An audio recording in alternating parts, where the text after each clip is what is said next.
Meditations on First Philosophy by René Descartes. Synopsis of the 6 following meditations.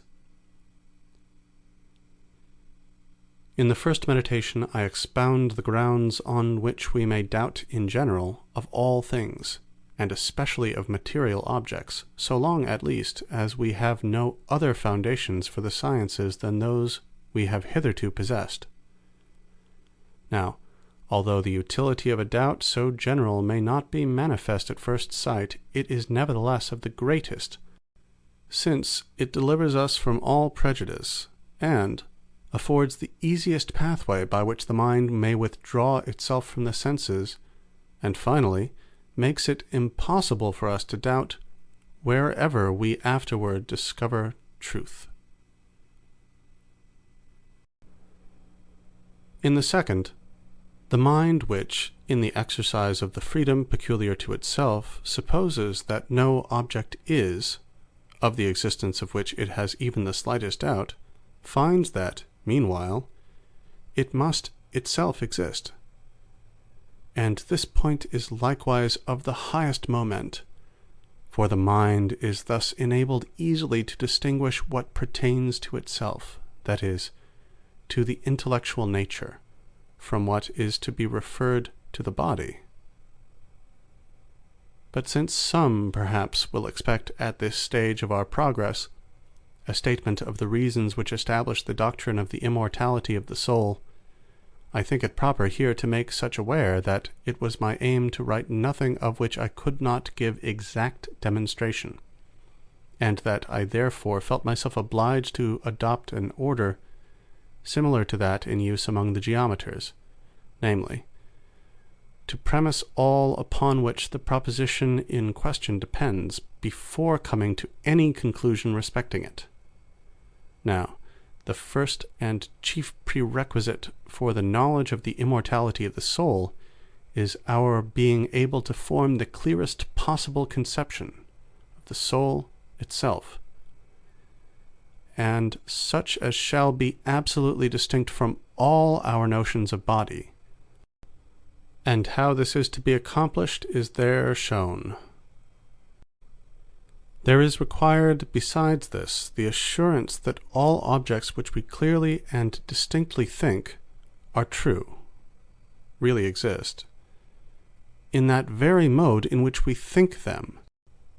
And this could not be established previously to the fourth meditation.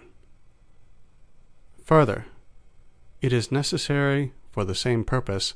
that we possess a distinct conception of corporeal nature, which is given partly in the second, and partly in the fifth and sixth meditations. And finally, on these grounds, we are necessitated to conclude that all those objects which are clearly and distinctly conceived to be diverse substances, as mind and body, are substances really reciprocally distinct. And this inference is made in the sixth meditation. The absolute distinction of mind and body is, besides, confirmed in this second meditation, by showing that we cannot conceive body unless as divisible, while, on the other hand, mind cannot be conceived unless as indivisible. For we are not able to conceive the half of a mind, as we can of any body, however small, so that the natures of these two substances are to be held not only as diverse, but even in some measure as contraries. I have not, however, pursued this discussion further in the present treatise, as well for the reason that these considerations are sufficient to show that the destruction of the mind does not follow from the corruption of the body, and thus to afford to men the hope of a future life, as also because the premises from which it is competent for us to infer the immortality of the soul involve an explication of the whole principles of physics, in order to establish, in the first place, that generally all substances, that is, all things which can exist only in consequence of having been created by God, are in their own nature incorruptible, and can never cease to be, unless God himself, by refusing his concurrence to them, reduce them to nothing, and In the second place, that body, taken generally, is a substance, and therefore can never perish, but that the human body, in as far as it differs from other bodies, is constituted only by a certain configuration of members, and by other accidents of this sort,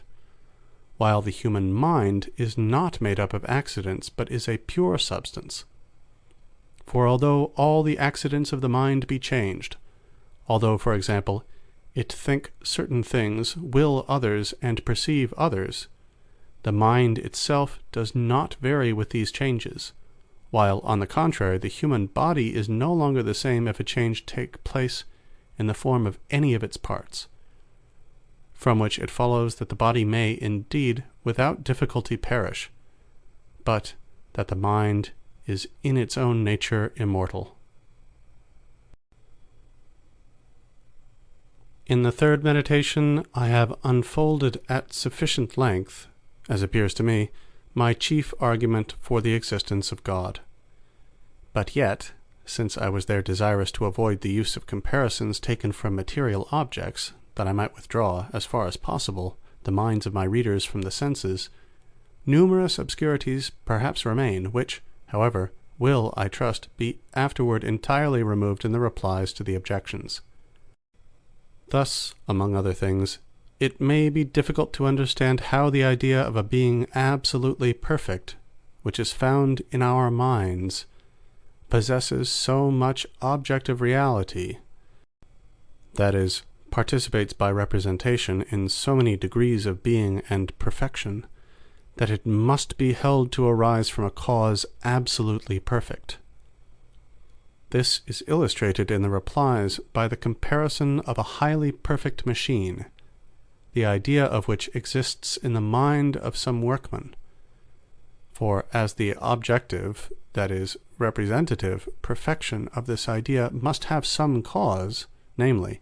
either the science of the workman, or of some other person from whom he has received the idea, in the same way the idea of God, which is found in us, demands God himself for its cause. In the fourth, it is shown that all which we clearly and distinctly perceive, apprehend, is true, and at the same time is explained wherein consists the nature of error, points that require to be known as well for confirming the preceding truths as for the better understanding of those that are to follow. But meanwhile, it must be observed that I do not at all there treat of sin, that is, of error committed in the pursuit of good and evil, but of that sort alone which arises in the determination of the true and the false. Nor do I refer to the matters of faith or to the conduct of life, but only to what regards speculative truths, and such as are known by means of the natural light alone. In the fifth, besides the illustration of corporeal nature, taken generically, a new demonstration is given of the existence of God, not free perhaps any more than the former from certain difficulties, but of these the solution will be found in the replies to the objections. I further show in what sense it is true that the certitude of geometrical demonstrations themselves is dependent on the knowledge of God. Finally, in the sixth, the act of the understanding is distinguished from that of the imagination. The marks of this distinction are described. The human mind is shown to be really distinct from the body, and nevertheless to be so closely conjoined therewith as together to form, as it were, a unity. The whole of the errors which arise from the senses are brought under review, while the means of avoiding them are pointed out, and, finally, all the grounds are adduced from which the existence of material objects may be inferred, not, however, because I deemed them of great utility in establishing what they prove, namely, that there is in reality a world, that men are possessed of bodies and the like, the truth of which no one of sound mind ever seriously doubted, but because, from a close consideration of them, it is perceived that they are neither so strong nor clear as the reasonings which conduct us to the knowledge of our mind and of God, so that the latter are, of all which come under human knowledge, the most certain and manifest, a conclusion which it was my single aim in these meditations to establish, on which account I here omit mention of the various other questions which, in the course of the discussion, I had occasion likewise to consider.